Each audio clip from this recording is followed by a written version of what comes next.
Hi everyone, and welcome back to episode 13 of BCG's Health Tech videos. I am Ariel Rothman, and today's moderator is Nate Beyor, Managing Director and Partner and Global Leader of Health Tech at BCG. We have two panelists here today to discuss the very exciting and timely topic of health tech's response to GLP-1s. Artem Petakov is the co-founder of Noom and currently head of Noom Ventures. Artem spent the last 16 years working in the obesity and wellness space, and the last two on Noom Med, Noom's entry into GLP-1s. Sally Welborn was previously SVP of Global Benefits at Walmart and is currently Executive Director Advisory Services at EHIR. Thank you both for joining. We're really excited to hear about your insights. Now on to Nate to begin the discussion. Artem, Sally, really appreciate both of you being here. Let's just jump into it. We were just talking about the questions we wanted to dig into. And, the first is a hot theme in digital health, which is value-based care, shared risk models. I think as everyone always says, value-based care is just around the corner and has been just around the corner for 10 plus years for anyone in the industry. Certainly, I think we're seeing more and more examples, and within digital health, I personally see a lot of value sort of linkage and value as you apply a lot of these health tech models under VBC type contracts. But Artem, I'll start with you. What do you see needs to happen for us to see broader adoption of these kind of contracts? And let's center that in the world of obesity and this overlap of health tech, just to kind of get it more specific. Yeah, thanks, Nate. I think there are three components that I see. The first one, sort of prerequisite, is have the data flowing. So data interoperability is really key. I think we're seeing some of that with health information exchanges and putting the data in. If we're doing something with a patient, how do we make sure that that data ends up in the EHR, in the PHR, so that whoever is looking at that next can actually see that we impacted those patients and can tie it back to us, which takes me to my number two, which is the outcomes, really aligning on a clear outcomes framework and an economic framework around, hey, we're going to pay you this much for success. This is what success looks like: losing 5% of body weight, keeping it off for 6 months, or some of the indicators that we've chosen, but really standardizing those in the industry. And then number three is actually delivering on the promise. There've been a lot of false starts in patient engagement. I think we're seeing some more advances. I think mobile tech has made it easier to really engage with patients if you build it right. And I think we've spent sort of 16 years building that kind of stuff. And I think we're now just seeing really delivering on the promise around patient engagement, and really seeing stats like, 60% of people are more successful using it with a device than GLP-1s alone.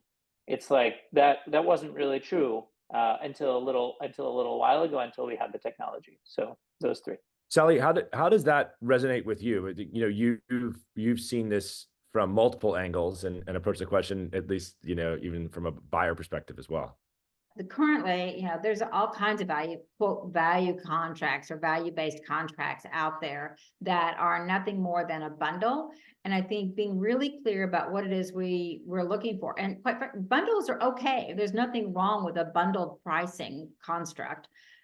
Going at risk is very different, and the question is, at risk for what? And is it at risk for things that are imminently measurable, as in within the next 3 months or the past 3 months? Is it something that takes years and years and years to evolve and develop?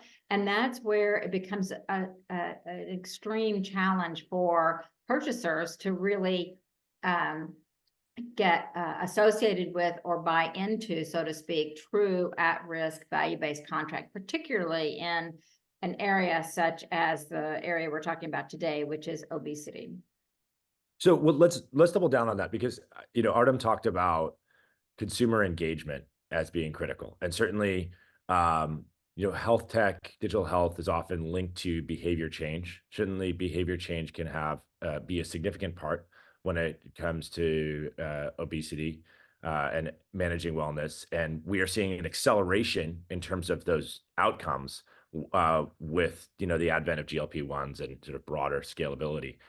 With all those factors, back to you, Sally, How does that change that equation, that risk and time and data equation that you were just articulating? If we're talking about using a GLP-1 to achieve those outcomes, yes, the outcomes can potentially be very quick, but now you're talking about the cost benefit, the cost of the GLP-1 versus the value of impacting those metrics, i.e. reduced diabetes, so you're off of your insulin, reduced cardiovascular risk or whatever. So I believe the statistic is that if you, the impact of obesity adds, I think it's $1,800 to $2,000 per year in additional costs across all the different things that obesity can increase costs for. It takes a lot of years for that to be recouped in a value-based contract for a solution that costs that much per month. So back to you, Artem, and on this theme of engagement, I've personally always held up Noom as being really one of the leaders when it comes to consumer engagement, and certainly the way you've done it in wellness and now pushing further and further onto the clinical side. How does this, as your superpower, help you bend that curve when it comes to getting to outcomes faster, and particularly as you're getting more and more clinical within the world of obesity? Yeah, I think that the bread and butter remains the same in the sense that you need to approach it in a consumer-friendly way. And GLP-1s are an extra consumer carrot that sort of exists. It's a thing that people actually want. A lot of times when you're offering CGMs or something to consumers, they actually don't really want them deeply. A GLP-1 is something that the consumer actually wants.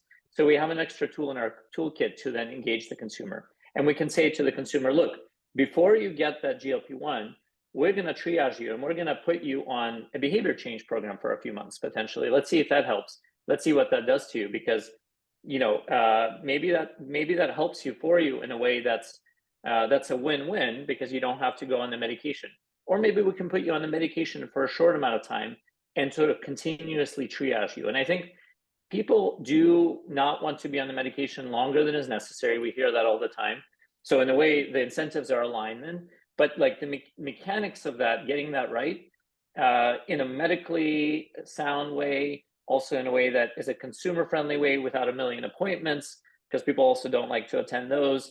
That's really the key. So I think that's what we're really, Noom and the rest of the industry is really trying to get right. Where do you get people to do labs? Where do you get them to come to appointments? Where do you triage them into and out of medication constantly? And I'm optimistic that we can sort of nail that, but that's the challenge that is up ahead in the next couple of years. Well, and you mentioned, I mean, the demand for GLP-1s is really unprecedented. I think for me, I'm seeing this as just an example that consumer demand can actually impact the underlying kind of healthcare infrastructure. Could you reflect, Artem, on your business models and how that consumer demand is supporting an evolution in business models? I mean, we've certainly seen the self-insured employers as being a clear channel, successful channel for a lot of health techs. Consumer demand has been more challenging in some cases. Is this changing that a little bit? Are you seeing that there's different opportunities because of this kind of demand in GLP-1s and broadly in obesity?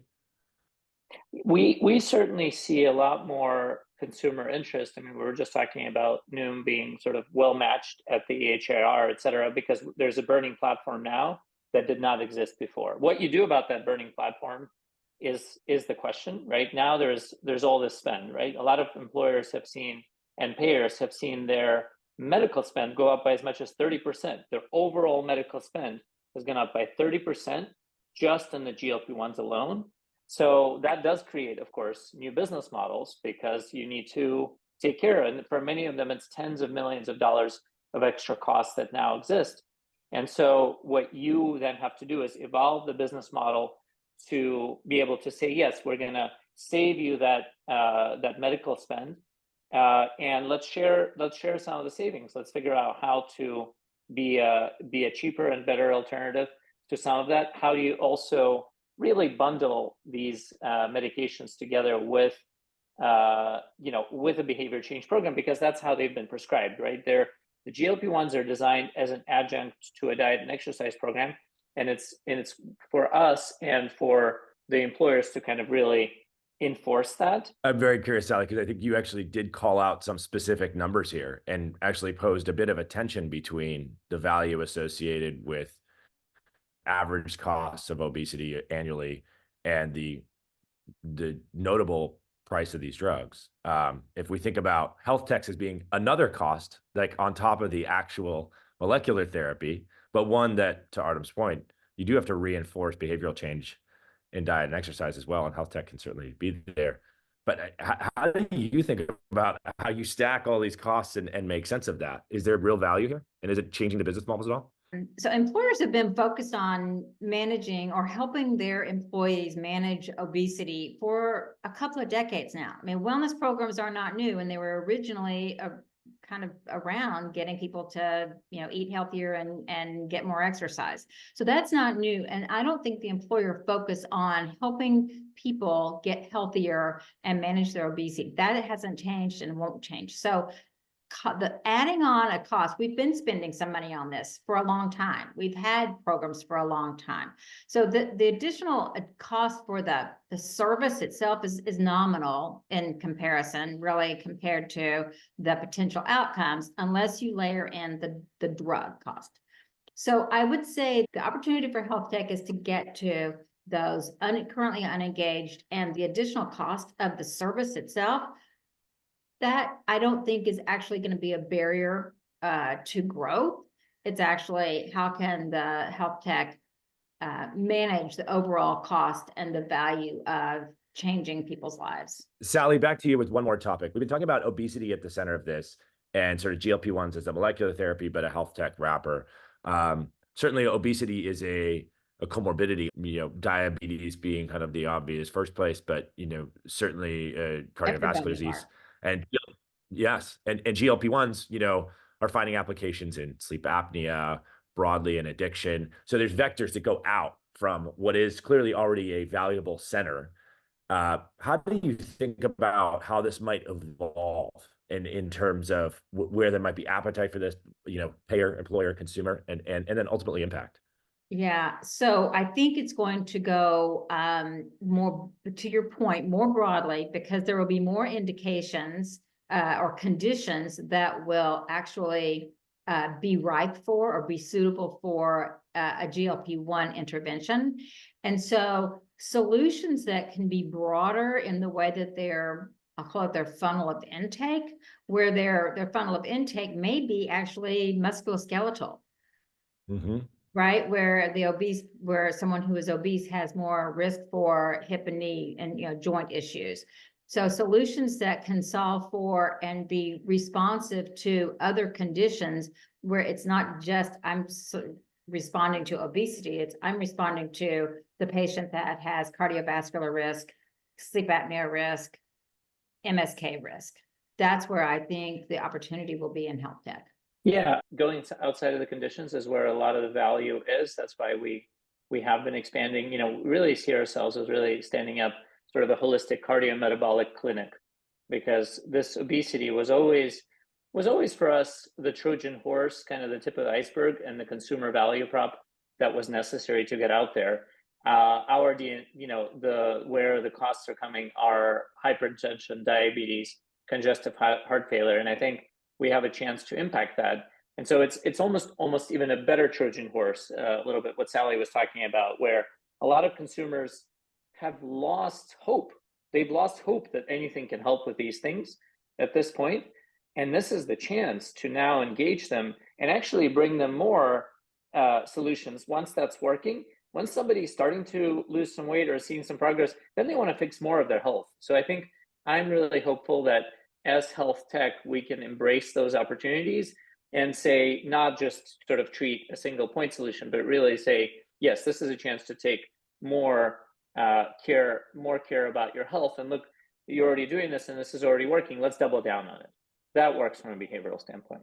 Thank you both. Really appreciate your time. I think there was a lot of insight at this, very exciting time in the evolution of weight loss, obesity, molecular therapies, health tech, and I'm certainly optimistic about the changes coming ahead.